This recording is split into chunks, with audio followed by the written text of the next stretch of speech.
ಬಸವ ಜಯಂತಿ ದಿನ ಹಸುಗಳಿಗೆ ವಿಶೇಷ ಪೂಜೆ ಸಲ್ಲಿಸೋದು ಸಾಮಾನ್ಯ. ಆದರೆ ತುಮಕೂರು ಜಿಲ್ಲೆ ಕೊರಟಗೆರೆ ತಾಲೂಕಿನ ಹೊಸಕೋಟೆ ಗ್ರಾಮದಲ್ಲಿ ಕಾರ ಹುಣ್ಣಿಮೆ ಅಂಗವಾಗಿ ಸಿಂಗಾರಗೊಂಡ ರಾಸುಗಳ ಮುಂದೆ ಕುರಿ ಹಿಂಡು ಪ್ರದಕ್ಷಿಣೆ ಮಾಡೋ ಆಚರಣೆ ಇದೆ.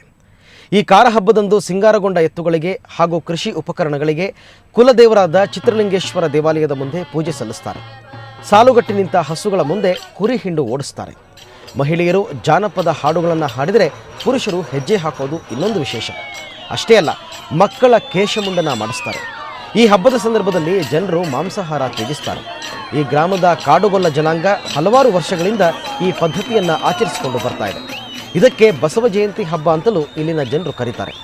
ಹುಣ್ಣಿಮೆಯ ನಂತರ ಬರುವ ಮೊದಲ ಸೋಮವಾರ ಈ ಗ್ರಾಮದ ಜನರು ಈ ಹಬ್ಬವನ್ನು ಆಚರಿಸ್ತಾರೆ.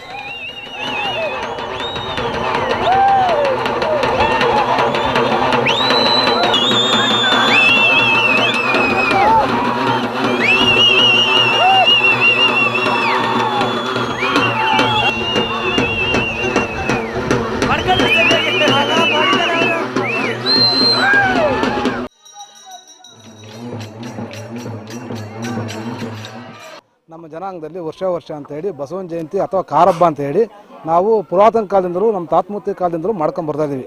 ಇದು ನಮ್ಮ ವಿಶೇಷ ಏನಂದರೆ ದನ ಮೈ ತೊಳೆಯೋದು, ಹಿರಿಯರು ಪೂಜೆ ಮಾಡೋದು, ದೇವ್ರ ಪೂಜೆ ಮಾಡಿ ಒಂದು 3-4 ದೇವಸ್ಥಾನಕ್ಕೆ ಒಂಥರ ಖುಷಿ ಒಳಗೆ ದನಗಳನ್ನ ಶೃಂಗಾರ ಮಾಡ್ಕೊಂಡು ಉತ್ಸವ ಮಾಡ್ಕೊಂಡು ಮೆರವಣಿಗೆ ಮಾಡ್ಕೊಂಡು ಇದು ನಾವು ಆದಿ ಕಾಲದಿಂದಲೂ ನಾವು ಈ ಥರ ಮೆರವಣಿಗೆ ಮಾಡ್ಕೊಂಡು ಬಂದಿದ್ದೀವಿ. ಕಾಡುಗೊಲ್ಲ ಜನಾಂಗದರು ನಾವು ಕುರಿ ಕರಿಯೋದ್ರಿಂದ ನಮಗೆ ಅದೊಂದು ತೃಪ್ತಿ ಆಗುತ್ತೆ. ಅದರಿಂದ ನಾವು ಕುರಿ ಕರಿಯೋದು, ದನ ಮೆರವಣಿಗೆ ಮಾಡೋದು, ಕಾರಬ್ಬದಲ್ಲಿ ನಾವು ವಿಶೇಷವಾಗಿ ದನಗಳಿಗೆ